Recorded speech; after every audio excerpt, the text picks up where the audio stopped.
Канада улсын засгийн газрын дэмжлэгтэйгээр бүтээв. Газрын тосны амьдралын мөчлөг. Газрын тосны эрэл хайгуулын талаар уул уурхай хүнд үйлдвэрийн яамны газрын тосны бодлогын хэрэгжилтийг зохицуулах хэлтсэн шинжээч Пүрэв Доржийн хүрлэх үү.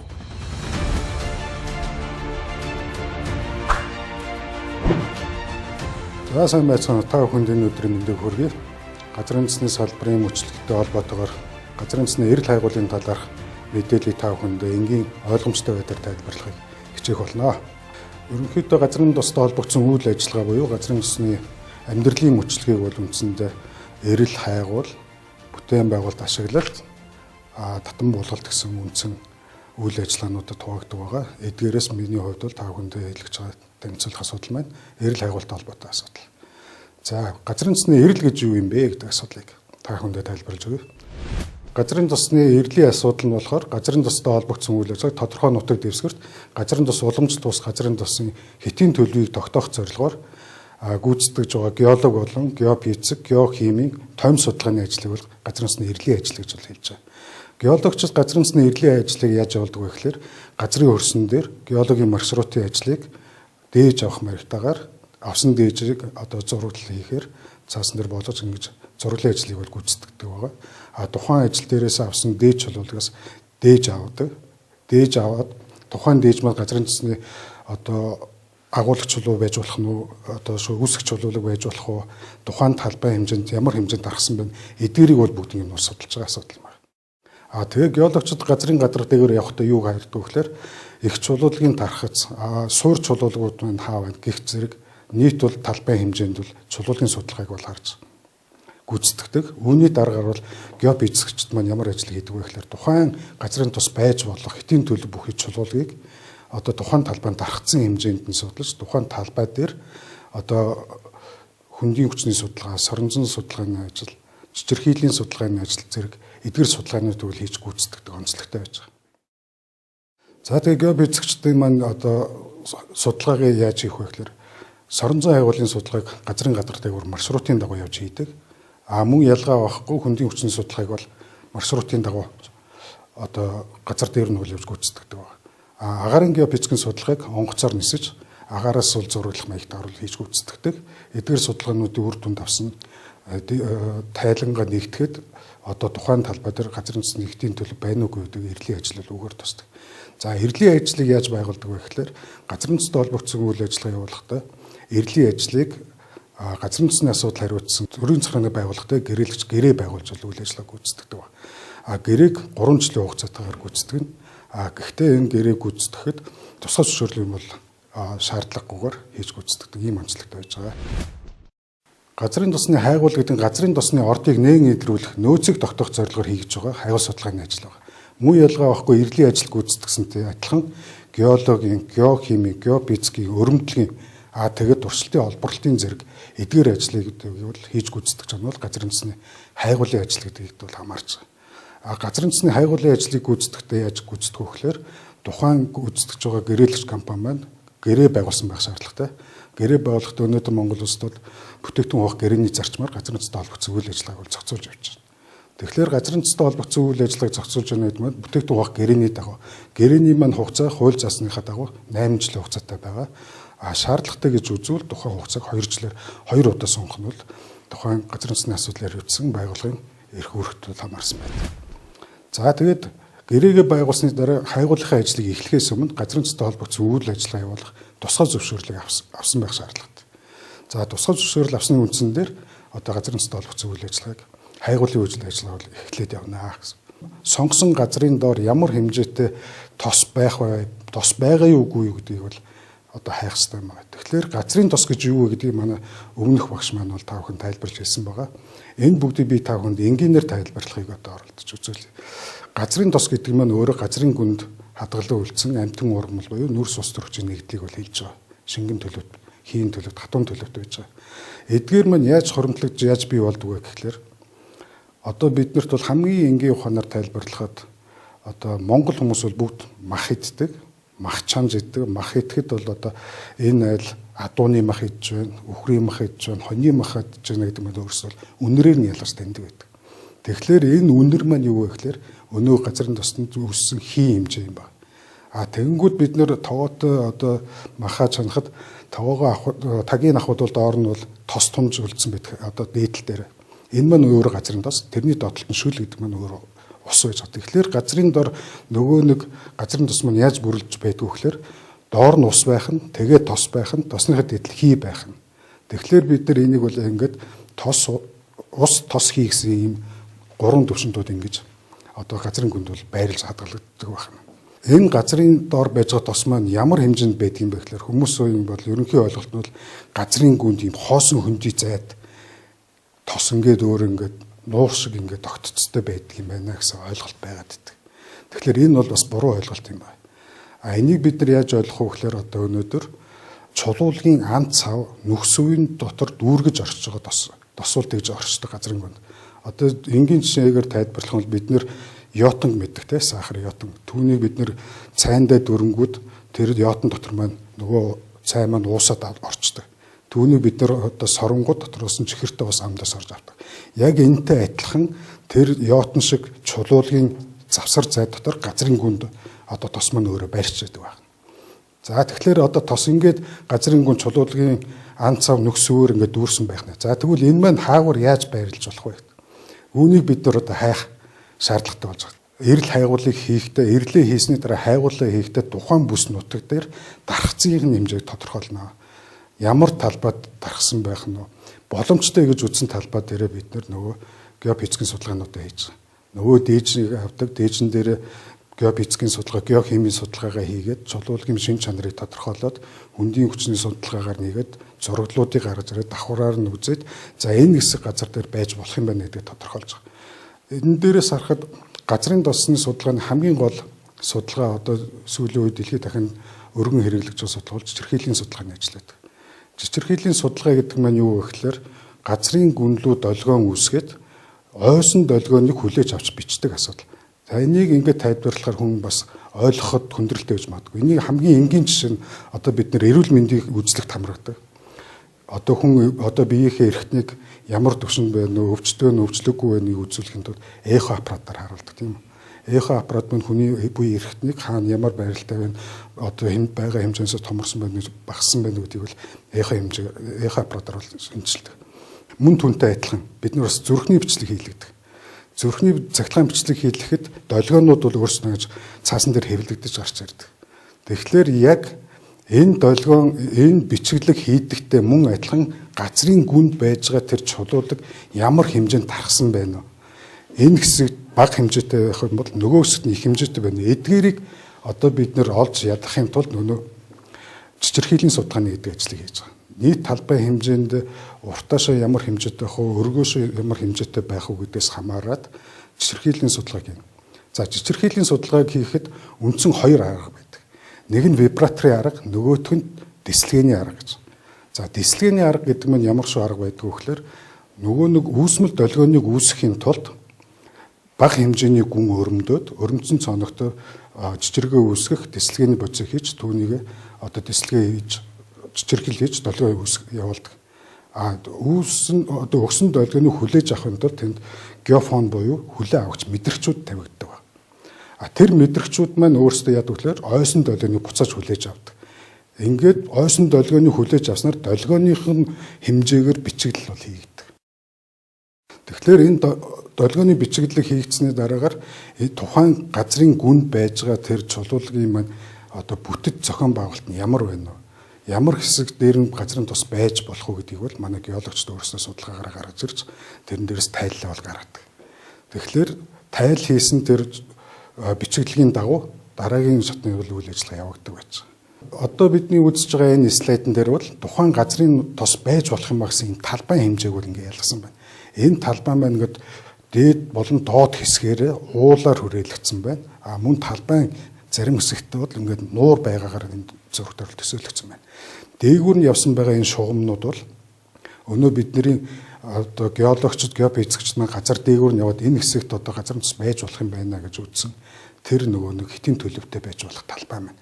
Энэ талбайг бид нэр ингээд тороор буюу сэтгэлж буюу эсвэл шулуун шугамар одоо хэмжээг нь тодорхойлоод энэнийхээ дагуу нөгөө жижигхийлэн судалгааны ажлыг гүйцэтгэж байгаа.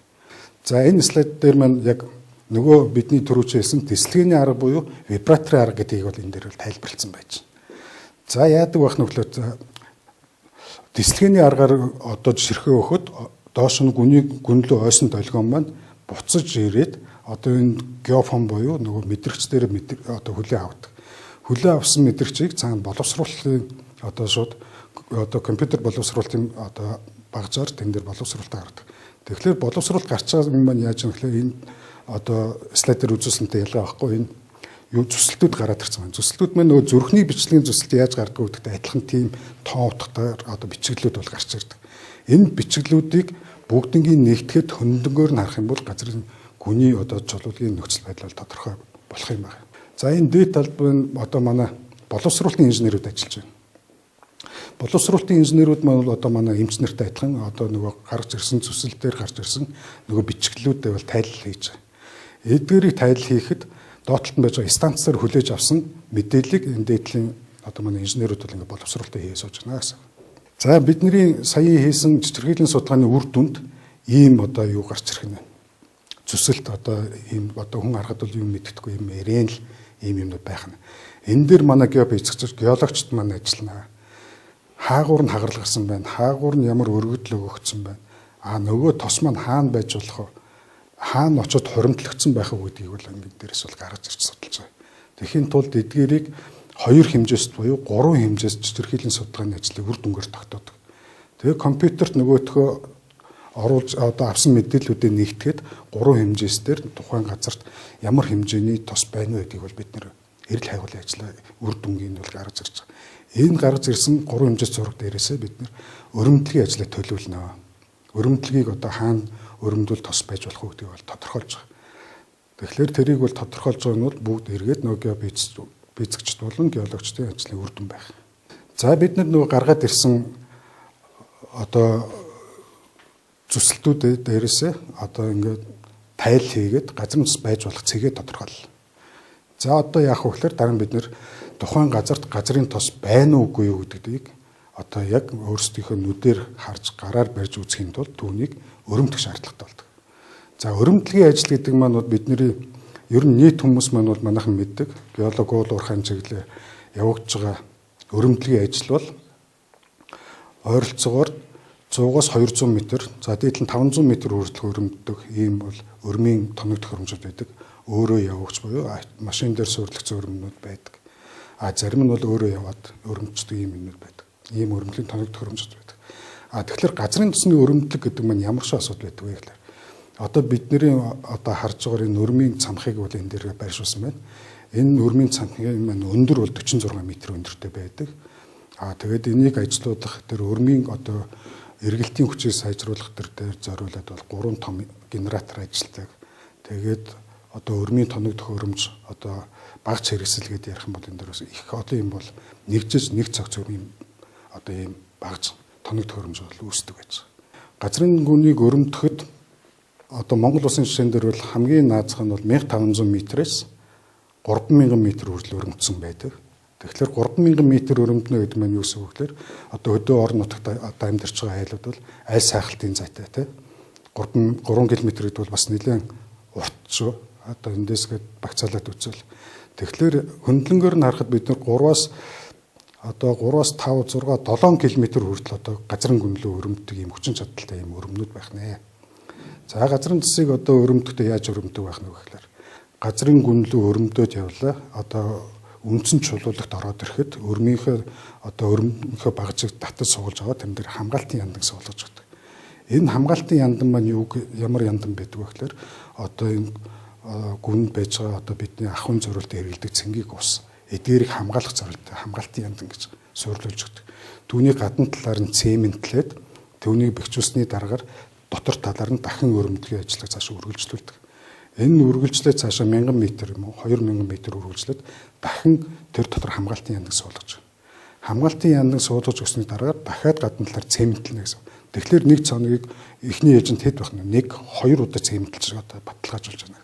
Эдгээр маань юуг хамгаалж байгаа вэ гэхээр нэгдүгээрт газрын гүнд байж байгаа чулуулгын нуралтаас хамгаалахаас гадна газрын гүнд байж байгаа одоо бидний усны асуудлыг хамгаалдаг байна. Тухайн цооногт тос илэрлээ гэж бодох юм бол тос одоо цоноор гарч ирэхэд тэр одоо цооногийн орчинд байж байгаа хөрсийг бохирдлоос хамгаалах зорилттой. Ингэж өрөмдлөгийн ажлыг бэхэлж явуулдаг байна. Өрөмдлөгийг бид нар хаана хийх вэ гэж түрүүчин бидний нөгөө геолог геофизикчид маань хайгууллын ажил дээр чичирхийлийнхаа шумуудыг тавиад дээрээс нь тэр шумууд дээрээ бид нар өрөмдөх цэгүүдэд тодорхойлоод за энэ хэсэг газар дээр нь ийм хуримтлал байх юм байна. Энэ хэсэг дээр нь бага хэмжээтэй байх юм байна гэд тэрнийг төлөвлөсөн нөгөө нэг хэсэг газар болгон дээрээ өрмийнхөө цэгийг тавьж өрөмдөхөөр бол тодорхойлдог байж байгаа.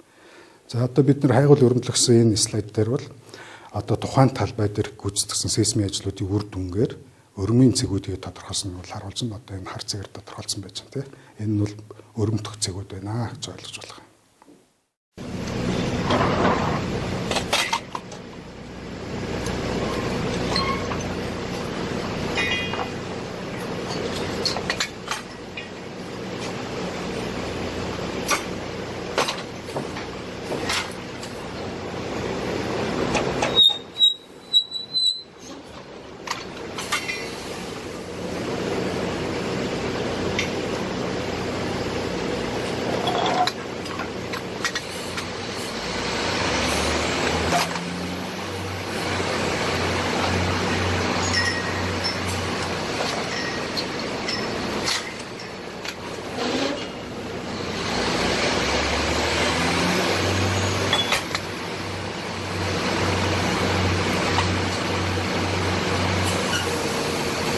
Өрөмдлөг гэдэг нь өөрөө юу гэж байна гэхээр газрын гүнд байж байгаа газрын тос нөгөө нэг агуулгах чулууг би түрүү ярьжсэн тэр чулуулгаа хүртэл өрөмдөө тэр чулуулга дотор маань газрын тос байна уугүй юу гэдгийг үзэж байгаа.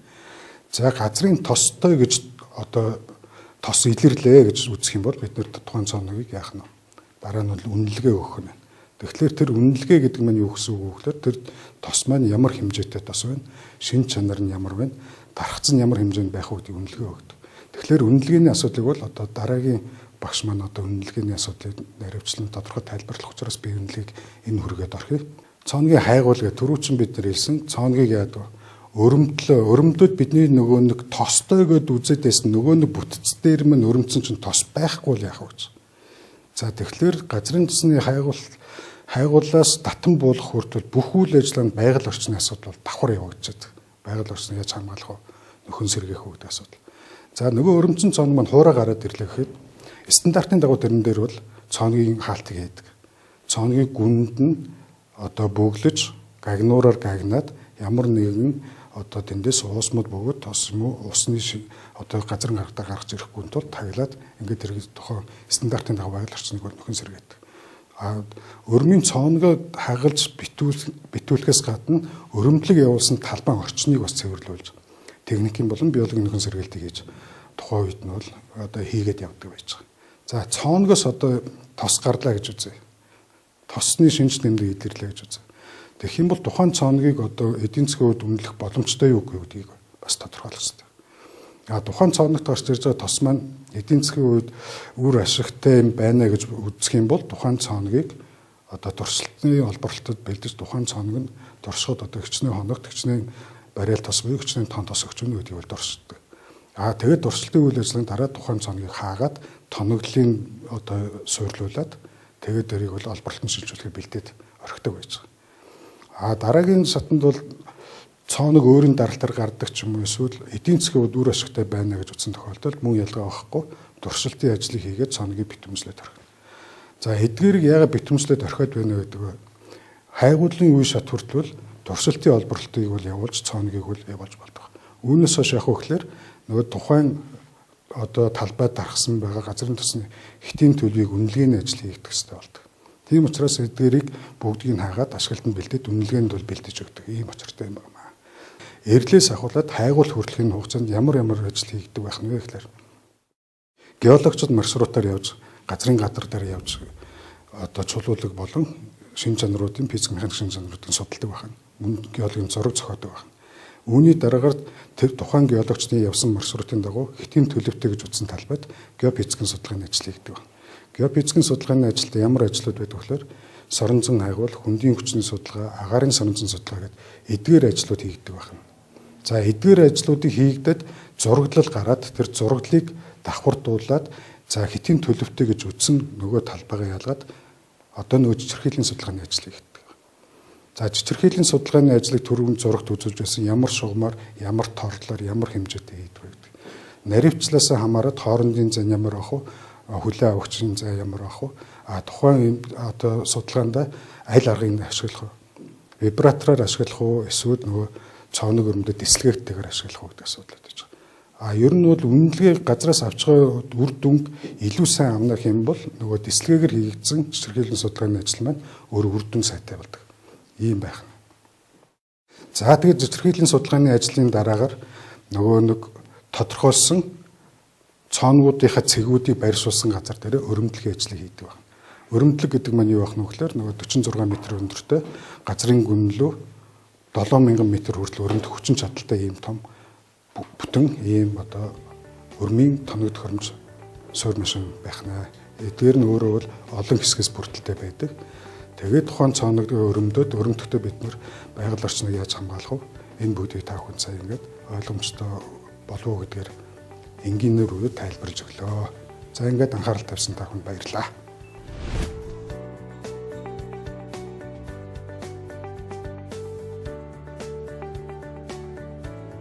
Канада улсын засгийн газрын дэмжлэгтэйгээр бүтээв.